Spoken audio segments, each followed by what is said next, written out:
दिवशी एखादी देवता जर का विवाहबंद झाली तर त्याचा सेवक भाऊका देवीशी आम्ही विवाहबंद झालो आणि केवळ या मांत्रिकाचा शेवट केला. मी आणि वेताळुनी सामान केले तर या राजकर्त्याची इच्छा होती की आपल्या पोटी साक्षात घैकंदी देवता आणि या देवतेनं आपल्या पोटी जन्म घ्यावा. ही इच्छा पूर्ण करत असताना जाणव वेताळ कृतयुगाच्या ठाई आपलं अवतार कार्य संपविलं.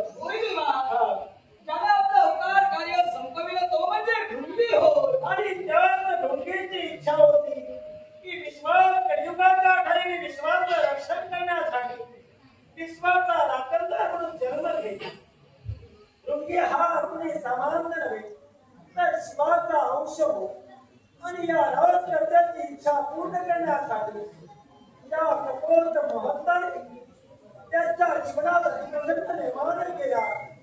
तो वाह्यात म्हणून नव्हे कपोतांशी चुकीचे न होते तर ते विश्वकार्य होतं आणि या विश्वकार्यासाठी करावं लागलं.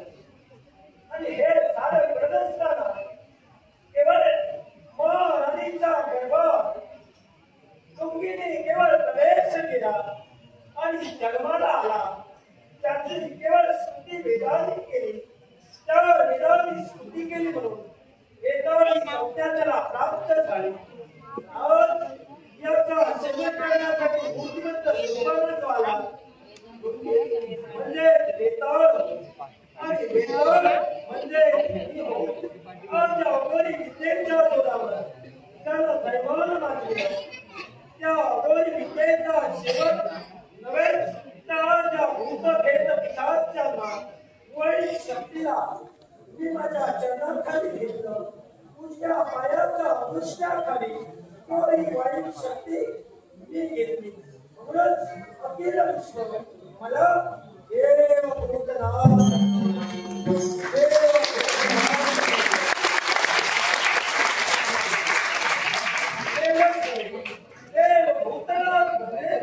केवळ अखिल विश्वाच्या ठाई कलियुगाच्या ठाई पारापार पंचायत निर्माण होईल. पारापार पंचायत निर्माण झाल्यानंतर साक्षात शिवचंद्र महादेव गवर्णनाथ या स्वरूपानं अखिल विश्वा गावोगावी रक्षण करते म्हणून राहते. पण त्या पारापार घाटीचा राखणदार म्हणून हा देव भूतनाथ देव भूतनाथ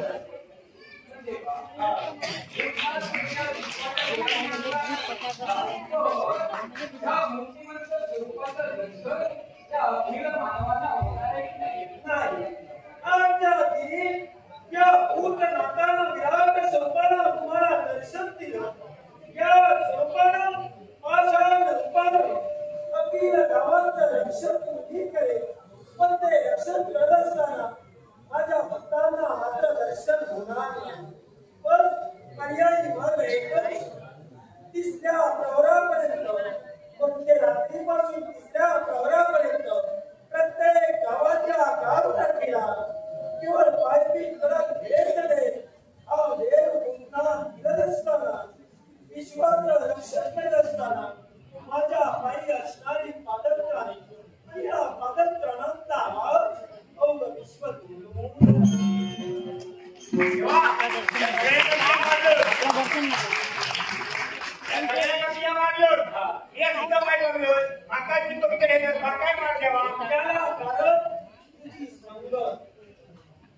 जशी माणसाला आपल्या जीवनात संकट घ्यावी तशी पंगत प्रत्येक माणसाला मिळत असते.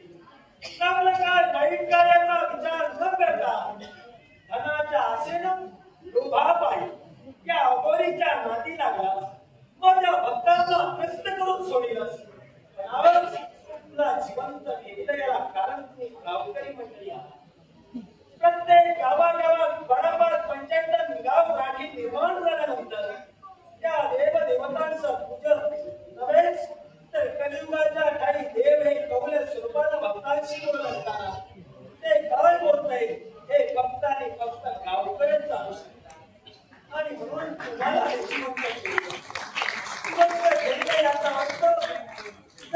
कलियुगाच्या काळी माझ्या भक्तांना जर का प्रश्न निर्माण झाला आणि कवल्या स्वरूपानं देवतांशी बोलण्यासाठी भक्त आले, अशा अवस्थेत तुम्ही गावकर मंडळींनी जर का त्यांना लुटण्याचा प्रयत्न केला, स्वार्थाने जर का वागण्याचा प्रयत्न केला, धनाच्या आशेने जर का वागत असाल तर तुमचा शेवटा ठरलेला आहे.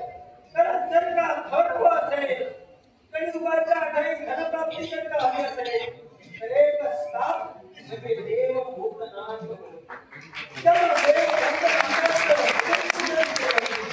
त्याच्या जीवनात कधी दुःख दारिद्र्य निर्माण होणार नाही.